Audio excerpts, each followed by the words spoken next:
Pemirsa, 12 hari menuju pelantikan Prabowo Gibran, Presiden Jokowi menggelar perjamuan makan malam atau private dinner bersama Presiden terpilih Prabowo Subianto.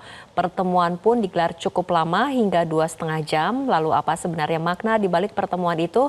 Kita akan membahasnya bersama tenaga ahli utama Kantor Komunikasi Kepresidenan Prita Laura. Dan juga kita akan bergabung berdiskusi bersama Guru Besar Ilmu Politik UIN Jakarta, Profesor Burhanuddin Muhtadi. Dan yang saat ini telah bergabung bersama kita adalah Mbak Prita Laura. Selamat malam, Mbak Lulu. Selamat malam, Ya, pemirsa Metro TV. baik. Mbak Lulu, mengenai pertemuan private dinner antara Pak Jokowi dengan Pak Prabowo ini kan kemudian yang tahu isi pembicaraan tentu hanya keduanya. Tapi kemudian kenapa Presiden Jokowi memilih untuk memberitahukannya kepada publik lewat media sosialnya di Instagram? Baik, Fitri, kalau isi pembicaraan tentunya ini hanya Pak Jokowi dan Pak Prabowo yang mengetahuinya. Namun kita semua terpukau dengan foto yang kita saksikan bersama ini. Apa sebenarnya yang disampaikan? Ini adalah sebuah komunikasi nonverbal dari kedua pemimpin ini yang menyuarakan bagaimana kenegarawanan dari kedua sosok ini, Pak Presiden Jokowi dan juga Pak Prabowo. Karena kalau saya sendiri melihat ini adalah sebuah legacy dari keduanya. Mengawal transisi dengan sangat baik. Kita melihat ini adalah sebuah standar moral baru yang ditunjukkan oleh kedua pemimpin ini. Bagaimana mereka, kedua sosok ini yang dulunya merupakan sama-sama pesaing, begitu ya, dalam kontestasi politik, namun bisa sama-sama memiliki satu tujuan yang sama, yaitu bagaimana memastikan Indonesia terus berjalan dan menjadi negara maju. Menurut saya ini adalah sebuah standar moral yang sebaiknya ditiru oleh banyak tokoh politik lain. Dan juga ini adalah sebuah legacy dari kedua pemimpin bangsa ini. Dan seperti dikatakan oleh Pak Jokowi bahwa sebelumnya, bahwa ada masa transisi yang harus dihadapi sebelumnya, yaitu sebanyak 1 tahun begitu ya. Kalau kita tadi dengar dalam berita juga sebelumnya disampaikan seperti itu. Kalau kita hitung bersama nih Fitri ya, jadi masa kepemimpinan 5 tahun, butuh waktu proses transisi 1,5 tahun. Kemudian biasanya 1 tahun terakhir di periode kepemimpinan itu sudah mulai kemudian dengan berbagai proses konsultasi untuk periode berikutnya. Artinya adalah efektif bekerja ini cuma 2,5 tahun. Pembelajaran itu adalah pembelajaran yang menurut saya, pembelajaran yang menyakitkan dan juga pembelajaran yang sangat penting bagi seorang Pak Jokowi untuk memastikan tidak ada waktu yang terbuang, tidak ada dana yang terbuang, dipastikan seluruhnya untuk memastikan kerja-kerja bagi kepentingan rakyat. Oke, saya akan ke Mas Burhan.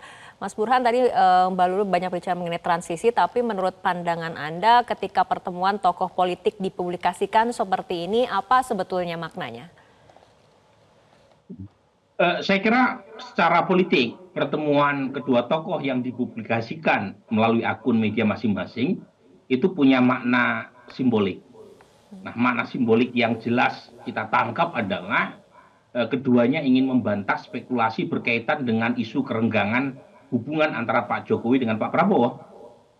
Ini muncul dalam laporan majalah nasional yang mengatakan bahwa Pak Jokowi dikatakan tidak setuju PD Perjuangan masuk, kemudian Pak Prabowo masih berkeras untuk membukakan pintu buat PD Perjuangan berkoalisi, dan pertemuan keduanya tadi malam dan masing-masing melaporkan melalui akun media sosial keduanya itu jelas ingin memberi pesan kepada publik bahwa hubungan keduanya masih baik.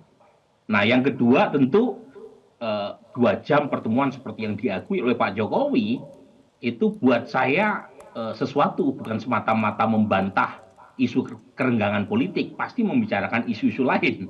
Nah, isu-isu lain tentu saja berkaitan dengan agenda transisi, termasuk sangat mungkin membicarakan mengenai pembentukan koalisi dan pembentukan pemerintahan. Pak Prabowo bisa jadi meminta saran dari Pak Jokowi. Pak Jokowi juga bisa jadi punya ide berkaitan dengan keberlanjutan pemerintahannya di tangan Pak Prabowo dan Gibran. Oke, Mbak Lulu, mengenai transisi sendiri, apa sih yang membuat Pak Jokowi ini merasa yakin bahwa transisi pemerintahan untuk kali ini ke pemerintahan berikutnya berjalan mulus? Baik, Vici, saya akan jawab sebagai dalam kapasitas saya juga sebagai saksi dalam proses transisi ini ya. Saya dulu menjadi bagian dari tim kantor staf presiden di Kedeputian 4 dan sekarang saya bagian dari Presiden Communication Office yang nanti akan banyak mengawal Pak Prabowo. Saya menjadi saksi dari proses transisi. Dan saya melihat betul, bagaimana proses transisi ini berjalan dengan sangat mulus dalam hal komunikasi dan kemudian benar-benar melihat bahwa tidak ada waktu yang terbuang, begitu. Bagaimana proses transfer of knowledge dilakukan oleh dua kantor kepresidenan ini dan kemudian bagaimana kerjasama dilakukan untuk memastikan segala hal yang terkait dengan tugas-tugas kepresidenan, tugas-tugas mengawal komunikasi kepresidenan maksud saya, tidak ada yang terbuang waktunya. Semua langsung berjalan. Kami sekarang di Presiden Communication Office mengawal Pak Jokowi sampai dengan Oktober, Presiden Jokowi sampai dengan Oktober, dan kemudian melanjutkan kepada Pak Presiden Prabowo nantinya. Tidak ada jeda, tidak ada waktu yang terbuang, semua berjalan dengan mulus, tidak ada knowledge yang terputus, semuanya tersambung. Ini hanya salah satu contohnya, saya sebagai saksinya. Dan saya yakin di banyak program lain juga dilakukan seperti itu. Karena kita melihat bagaimana ini orang-orang kemudian yang dipilih oleh Pak Prabowo, ini juga sudah mulai masuk ke dalam pemerintahan Pak Jokowi. Proses-proses di tempat lain saya yakin serupa dengan apa yang saya alami. Oke, nah pandangan Mas Burhan seperti apa mengenai transisi? Apakah kemudian upaya Presiden Jokowi memfasilitasi Prabowo di masa transisi ini agar usai pelantikan bisa kemudian langsung bekerja, langsung tancap gas, tidak kemudian seperti yang terjadi di era Pak Jokowi di awal kepemimpinan 2014 lalu, Mas Burhan? Ya, memang kalau dibandingkan dengan presiden-presiden sebelumnya, kali ini kita mengalami proses transisi yang sangat mulus. Ya. Mungkin paling mulus dalam sepanjang sejarah.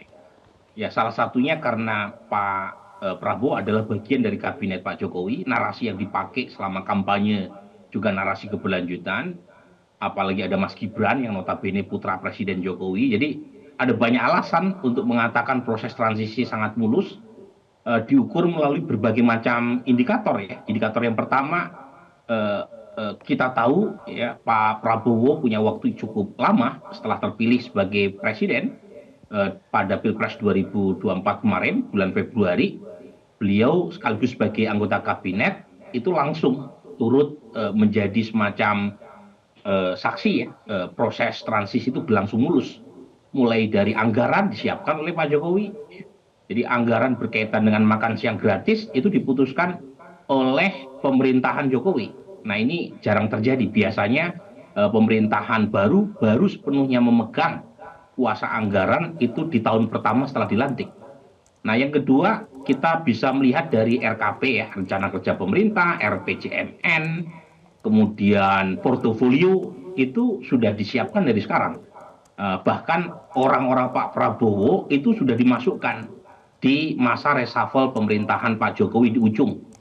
Orang seperti Roslan Roslani itu tangan kanan Pak Prabowo, kemudian Wamenkyu Pak Tommy Jiwandono termasuk juga orang dekat Pak Prabowo, Wamentan sekarang Pak Daryono, ya, termasuk kepala-kepala badan baru ya, Badan Gizi Nasional, itu kan pada dasarnya persiapan untuk mengeksekusi program Pak Prabowo berkaitan dengan makan bergizi ya. Jadi semuanya sudah disiapkan, tapi lagi-lagi memang tantangan tidak mudah.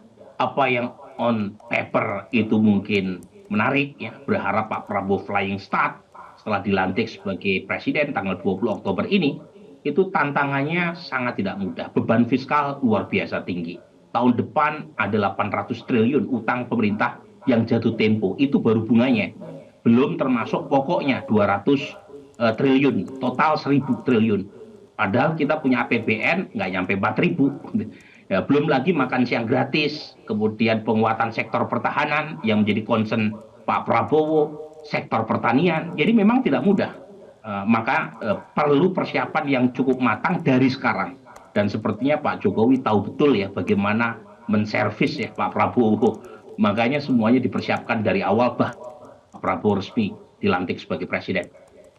Oke, baik. Saya akan kembali ke Mbak Lulu. Mbak Lulu, mengenai adanya pengubahan nomenklatur kementerian lembaga. Menurut Anda, bisakah kemudian pemerintahan Prabowo ini bisa langsung berlari kencang atau memang tetap butuh ada masa adaptasi? Iya, masa adaptasi pastinya ada, namun bisa dipersingkat dengan apa yang dilakukan dengan sekarang dilakukan oleh pemerintahan Pak Jokowi dan kemudian Pak Prabowo. Karena begini ya, kita perlu mengetahui kenapa ini perlu dilakukan. Tadi disampaikan oleh Mas Burhan bahwa masa transisi ini akan membuat beberapa pekerjaan ini lama. Pak Jokowi menyiapkan 1,5 tahun pengalamannya. Namun tantangan-tantangan itu tidak berhenti. Tantangan tidak berhenti berjalan, tidak ikut berhenti ketika kemudian kita sedang mempersiapkan kelembagaan. Tidak, semua tantangan itu berjalan dengan sangat cepat dan harus dijawab juga dengan cepat. Itulah yang kemudian sedang dipersiapkan oleh kedua pemimpin kita ini. Inilah sebuah yang saya lagi-lagi sampaikan, Mas Burhan juga tadi saya sampaikan bahwa ini adalah sebenarnya kedua pemimpin ini menetapkan sebuah moral standards kepada pemimpin-pemimpin politik gitu ya. Bagaimana kita punya satu tujuan yang sama dan bagaimana kemudian kita membangun Indonesia gitu dengan proses transisi yang baik. Jadi Fitri, saya punya pengalaman panjang sebagai jurnalis. Lebih dari 20 tahun saya sebagai di pemberitaan dan kemudian juga mengawal berbagai isu-isu nasional. Kita sama-sama mengenal, Fitri, ada istilah yang namanya poco-poco ya. Ketika kemudian pembangunannya menjadi poco-poco, maju mundur, berganti pimpinan, maju mundur. Semua kita tahu bahwa yang diperlukan adalah berlanjut begitu. Dan kedua pemimpin ini, Pak Prabowo seperti Pak Jokowi, memastikan ini bukan hanya berlanjut, tetapi berlanjut dengan cepat, gaspol begitu. Ini yang sebenarnya sedang dilakukan. Jadi menurut saya ini pertemuan keduanya ini maknanya sangat luar biasa. Tadi pertama setting the standard morals gitu kepada pemimpin lain gitu ya, bagaimana kita menyatukan visi bersama, dan yang kedua dari paling penting adalah kita sudah melewati era poco-poco begitu. Kita sudah masuk kepada era kita gaspol menuju visi yang sama, yaitu Indonesia Maju 2045. Waktu kita nggak panjang. Memang 2045 kesannya panjang, tapi dengan berbagai tantangan yang ada, itu tidak panjang.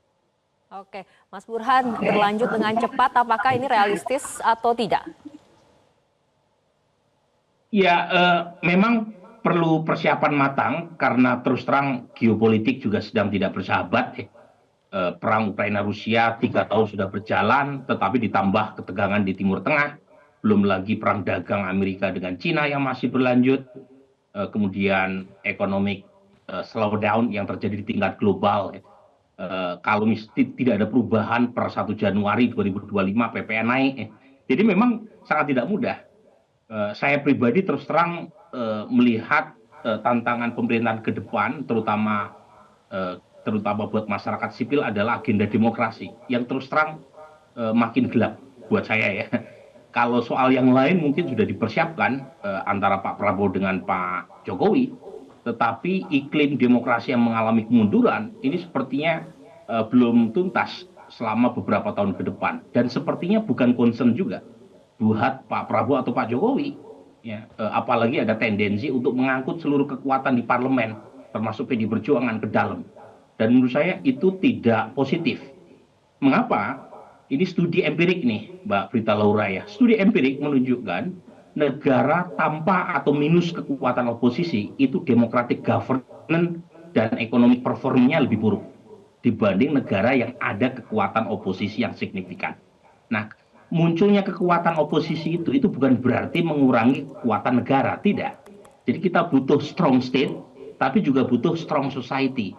Dan masyarakat perlu saluran yang baik di parlemen agar suara mereka bisa menjadi alternatif kebijakan atau koreksi kebijakan. Jadi kalau semua kekuatan termasuk PDI Perjuangan satu-satunya yang tersisa dibawa juga ke dalam, itu saya khawatir yang terjadi adalah yes man. Dan itu nggak bagus juga, bukan hanya buat publik, tapi juga buat Pak Prabowo, karena Pak Prabowo tidak akan mendapatkan koreksi kebijakan atau suara lain. Dan masyarakat tidak punya saluran formal untuk menyampaikan aspirasi yang mungkin berbeda dengan arus kekuasaan. Jadi saran saya satu, karena semuanya sudah matang, Tapi satu yang sepertinya kurang begitu ditekankan, yaitu pembangunan demokrasi, resep anti korupsi, sesuatu yang muncul dalam rilis survei nasional terakhir yang harus tetap diperhatikan oleh pemerintahan mendatang. Dan ini Oke, menurut saya baik. bagian penting untuk pemerintahan Prabowo sendiri. Oke, baik Mas Burhan dan Mbak Lulu, terima kasih telah berbincang bersama kami malam hari ini dalam Prime Time News. Jelajahi cara baru mendapatkan informasi. Download Metro TV Extend sekarang.